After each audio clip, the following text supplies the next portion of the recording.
Mindfulness tends to be a buzzword these days that people use and sometimes don't necessarily understand.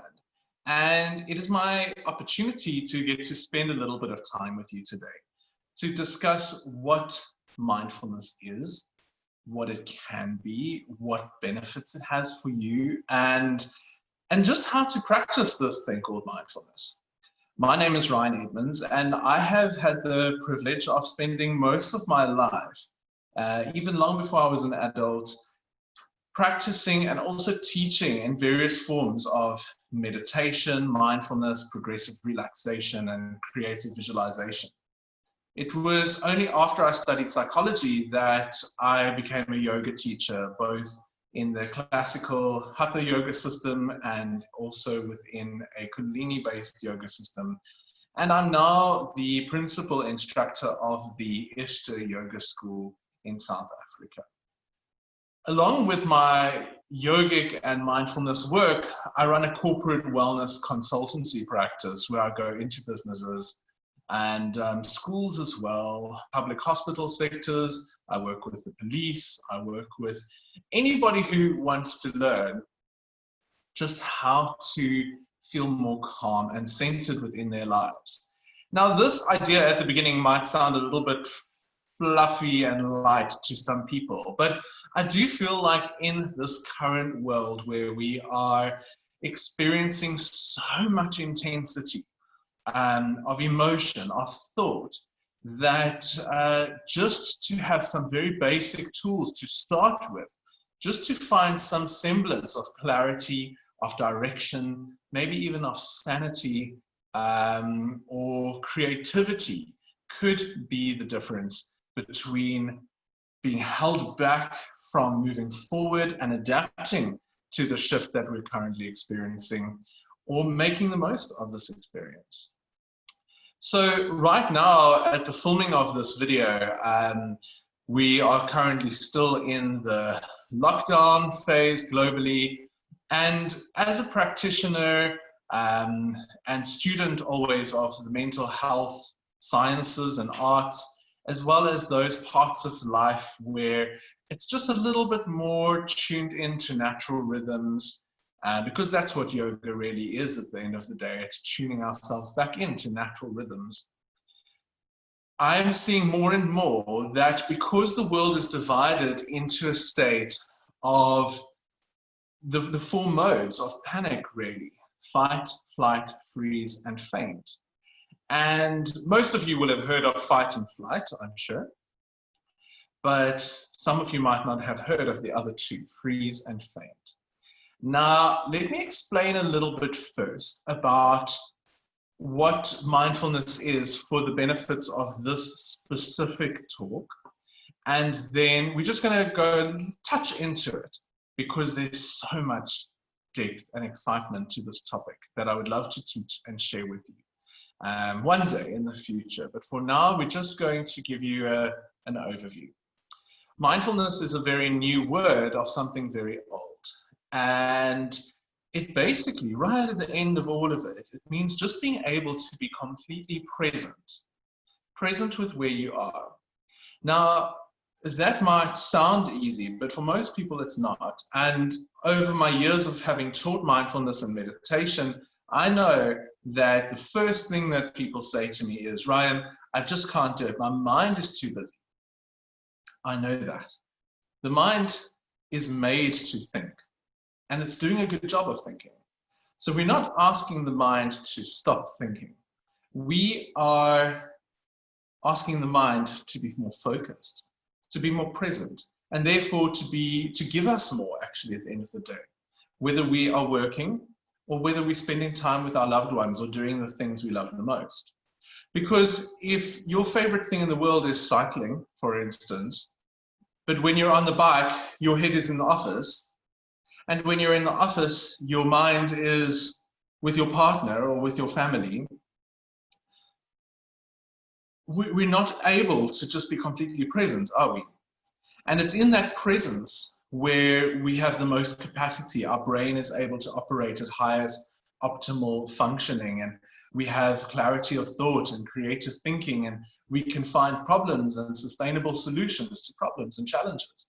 But when we are caught in a state of panic, when we are caught in the feelings of fear, and those are all feelings about the future, or we're feeling results of what's happened in the past, maybe anger or guilt or sadness or shame or blame, all of that prevents us from being right here. And this is the only place that we have really to be able, right now in the present, to find the solutions that we need for the challenges that we face in our lives.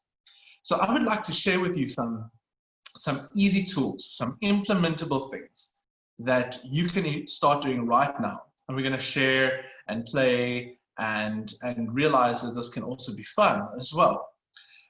I would like to give you some of the benefits of mindfulness. So I chose 10 to share with you. One is that it immediately decreases stress levels. We know this through all the studies that are done in the field of mindfulness, which is a really big study in the world of psychology, neuropsychology, education, and academics at the moment. Number 2, enhanced mental health. 3, better self-control. 4, improves academic results. 5, helps with depression. 6, helps with addictions. 7, improving sleep. 8, improving energy levels. 9, helps with weight loss. And 10, overall better health. Those are just 10. I could probably list hundreds for you. So what are the things that mindful people do differently to somebody whose mind might be scattered or all over the show? Let's have a look. Firstly, is that mindful people, they don't think that their thoughts have control over them. They know that they have control over their thoughts. So they realize as well that their thoughts, we don't always have to take our thoughts seriously. They're not the be all and end all of us. We are not our thoughts. Our thoughts are one aspect of who we are. And we are in charge of the thoughts. So that's important to know, because mindfulness is like going to gym for the mind, for the brain. You know, you go to gym for your body and you practice your skills and you enhance your strength. But when do we focus on the mental health? When do we focus on the mental sphere? And this is what mindfulness strategies and activities can help us with. 2, mindful people don't try and avoid or deny their emotions. They're able to just sit presently with them. How many people try and avoid or deny emotions through substances, smoking, drinking, any other substances, or maybe behaviors that distract us from just feeling what we were made to feel as human beings? 3, mindful people understand that all things come and go. There's a cycle and a season to everything, and that not everything is permanent. Not pain, not suffering, and nothing in life is permanent. So we just learn about the impermanence of all things, and we learn to come to peace with that. Mindful people do one thing at a time. You know, this is one of the most important things. If we think of our grandparents and our great-grandparents, they never had a million tasks that they had to accomplish all in one go. This is a very modern trend. So just focusing and doing one thing at a time is far better for us than putting 1% into 100 things, rather putting 100% into that one thing. Let me do one more here for you. I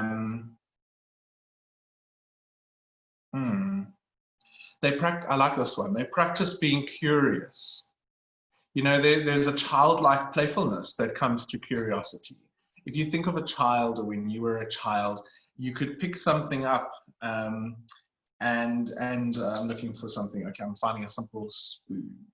You know, you would look, you would read the writing at the back, maybe you would look at your reflection, you would play with it on your nose, you would, you know, blow on it. You could be fascinated by something as simple as a spoon for ages.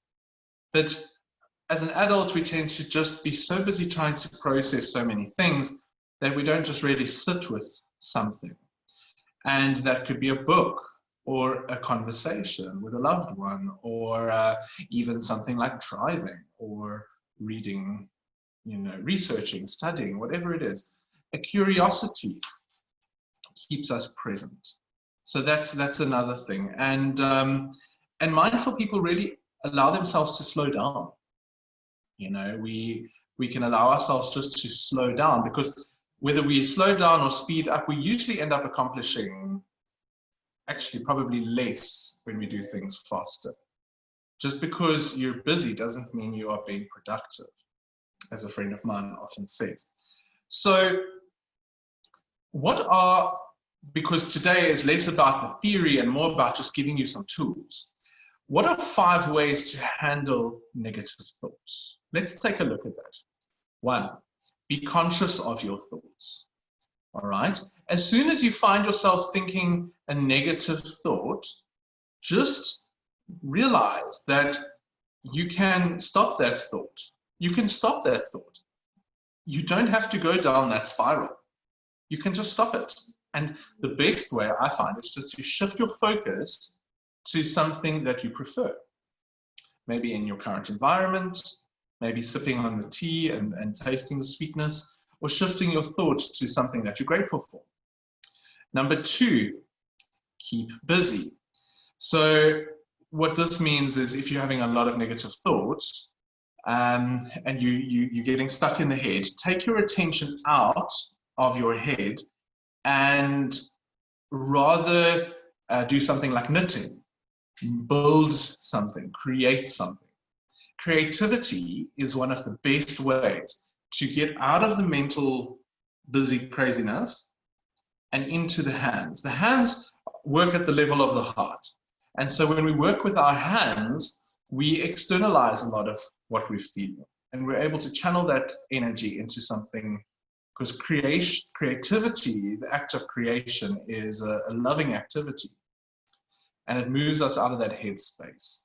So when I say be busy, I don't mean busy up here. I mean do something that makes you feel full, something that you enjoy. All right, play, do a hobby. Avoid triggers. All right, this is number 3. At the moment, it's so easy to engage with social media. It's so easy to log on and become a part of political conversations, racial issues, things like that. Watching too much of the news, having conversations with people in our lives, and then it becomes this big complaining and moaning, and we're just going down these spirals. And how much is that really helping you? How much is it really helping the world? So avoid things that trigger you, especially in times of stress. You can read as many headlines as you want. You can be as informed as you want, but how are you benefiting from that? Is it working for you? All right, so avoid things that trigger you. 4, get rest. Now, rest doesn't only mean sleep, although it could.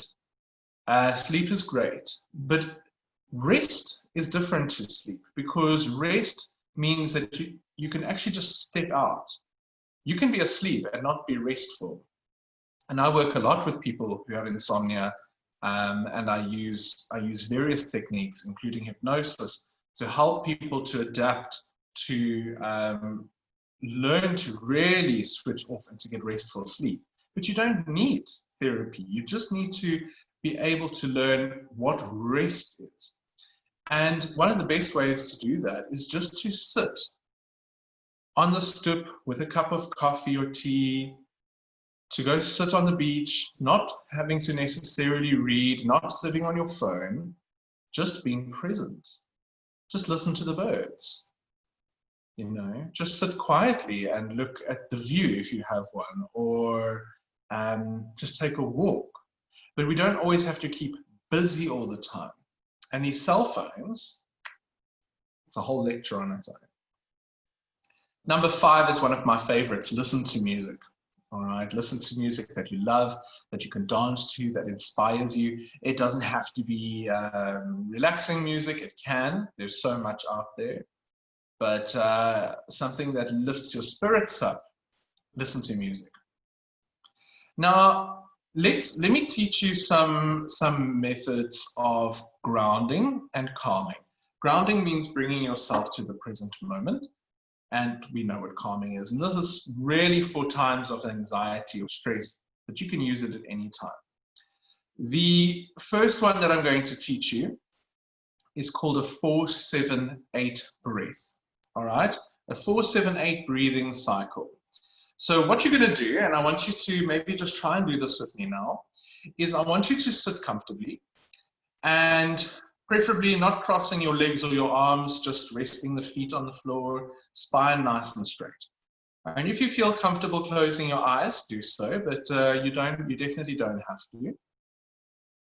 If you are keeping your eyes open, find a point to focus on in front of you where you can just observe a point. Not anything with me, just something still in the distance. All right, just become aware of your breath now. Just become aware of the normal and natural breath. And we just want to drop the breath down into the belly. The breath is often your first point of call when it comes to working in mindfulness. And I find that it's the best tool that we have. Just relax your shoulders. Maybe take a nice deep breath in. And just sigh or exhale everything out. And one more. And out. Now, 4-7-8 breath. Take a nice deep breath in through your nose. And as you're counting, slowly count to 4. So you're going to inhale like this. 1, 2, 3, 4. And then hold that breath for 7. 2, 3, 4, 5, 6, 7. As you breathe out, you're going to breathe out for 8 counts, if you can. Change and adapt the numbers to suit you. If you struggle with 7 or 8, shift the numbers to suit you. All right? So as long as we're holding the breath a little longer than the actual in-breath was, and that we're exhaling for about twice as long. And when you exhale, try and make this sound.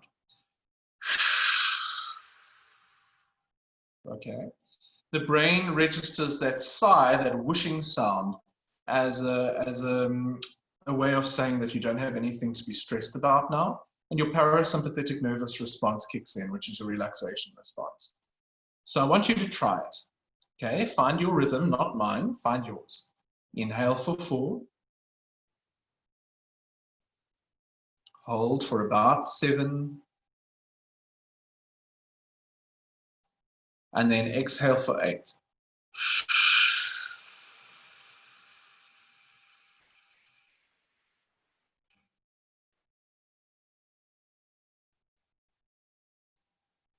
Keep going.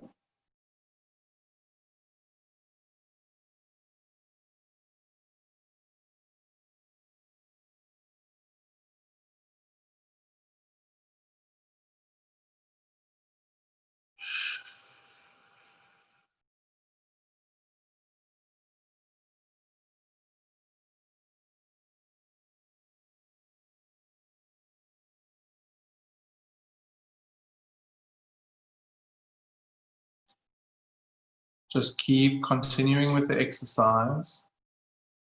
Noticing how you're feeling as you're doing it. Notice the physical responses.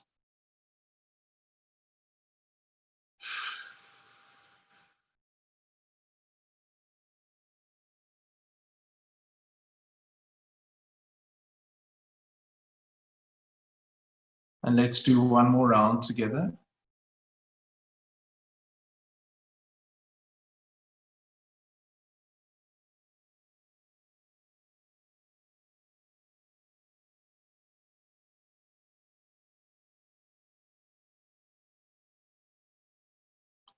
Good. I want you to allow yourself to just list how you feel. For instance, in my body, I felt like a draining out of tension from my day. The colors even feel a bit brighter. My mind feels lighter, a little bit spaced out even. How do you feel? We always check in with the body, we check in with the mind, we check in with the heart. This is one of the first things I teach when I do work in companies or with individuals, because those three might not be in alignment all the time. Okay. The next one that I would like to teach you is called the 5-4-3-2-1 method. Now, this is not your breath. This is using your actual environment to bring you present, because the mind loves to drift off, doesn't it, into all different places, past, the future, all over the show. So we use the environment. So it goes like this. So you're going to sit back again, and don't look at me. You can just listen. You're going to just look ahead in front of you. Don't really move your eyes. You can if you want. And I want you to list 5 things that you can see around you, but name them, like tree, wall, bird. Okay? So just look around you and list your 5 things. Say it mentally or out loud.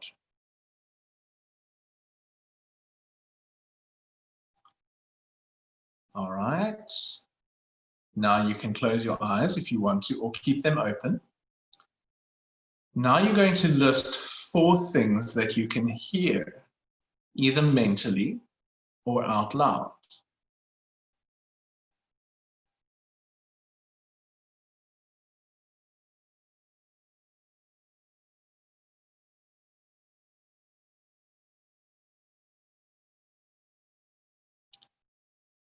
Okay, if you can't find 4, that's fine, but see what you can do.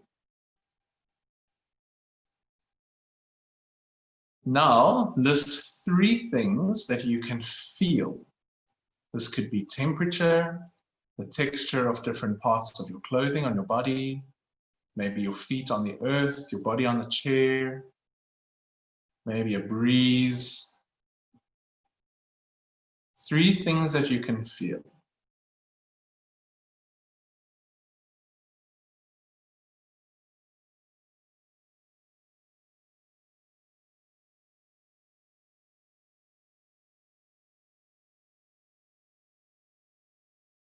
And then the last one, 2 things that you can smell. Now, sometimes you might just get 1 thing, but if you train yourself, you might be able to pick up more. And just list those things that you can smell.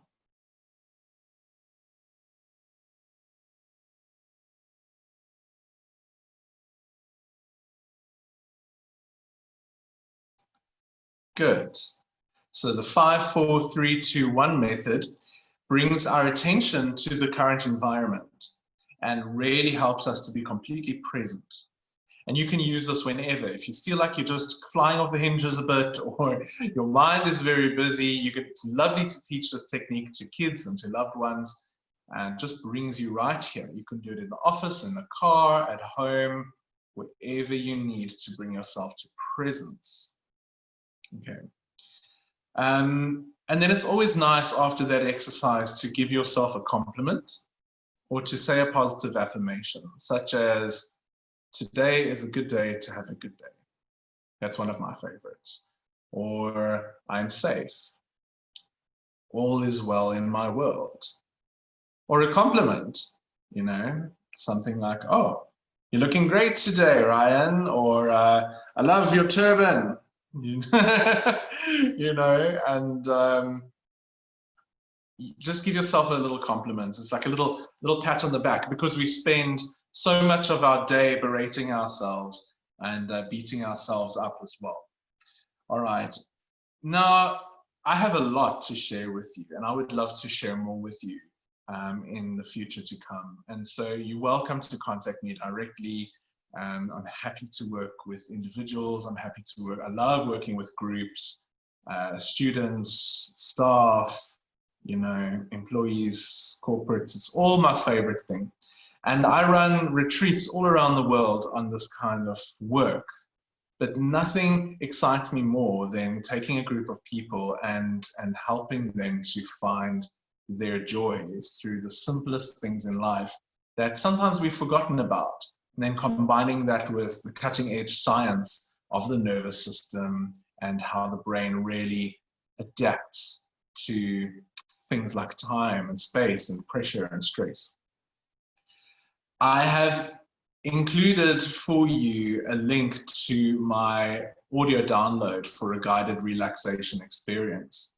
And that's a half an hour experience. And if you feel you would like to benefit from that, then you know where to find it, I'm sure. Otherwise, you can just email me directly, ryan.solarlion@gmail.com, and I will send it to you. But just before we sign off for today, I would like to share with you a little guided experience that you might enjoy. So if that serves you, if that feels good for you, then sit back, wherever you are, sit or lie back. Once again, just uncross the legs and the feet and the hands, and allow yourself just to come to a space of stillness. Now, see, I've got a little bit of sunlight shining on my face here. Come to a place of stillness. And just take a nice deep breath in and out.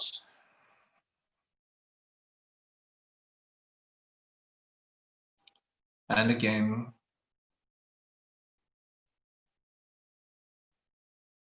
And out.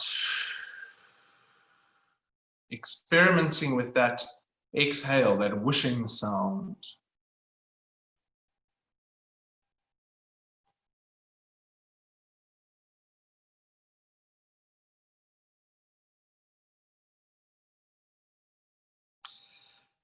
And as you allow yourself to take the breath that little bit deeper into the abdomen, into the deepest parts of you,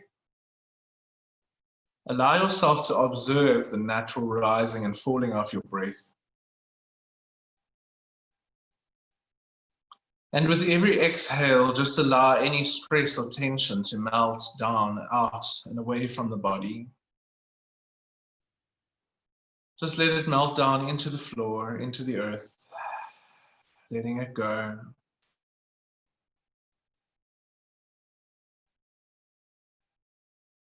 Listening to all the sounds around you, aware of your environment.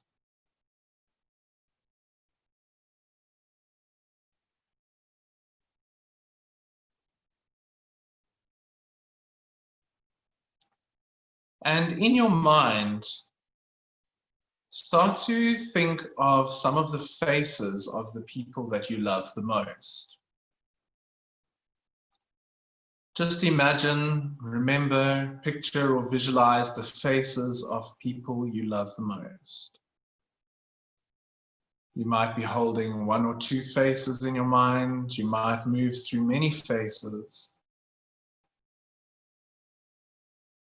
Just focus on that feeling of love and appreciation.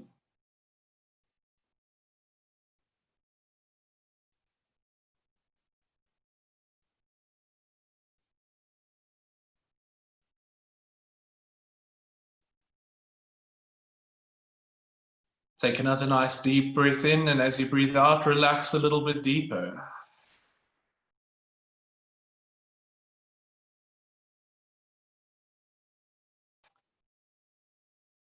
And now think of 3 things that you are grateful for. It can be even the smallest thing.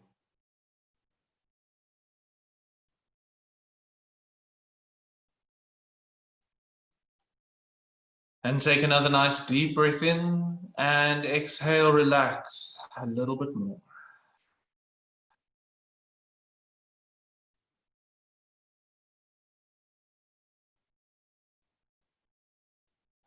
And before you open your eyes, Allow yourself to smile.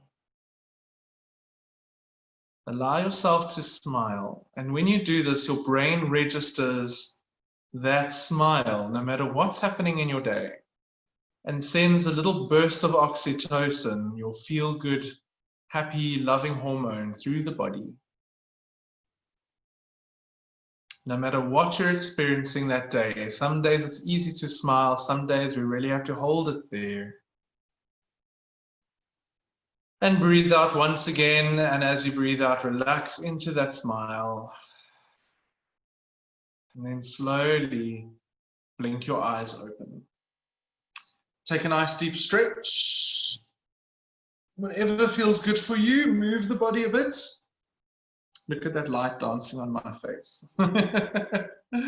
Move, stretch, do whatever feels good for you. And thank you for tuning in with me today. It's been a pleasure to spend some time with you, and I look forward to getting to spend more time with you in the future. Stay well, stay happy, and may the peace that exists within your heart contribute to the peace of our world. Thank you.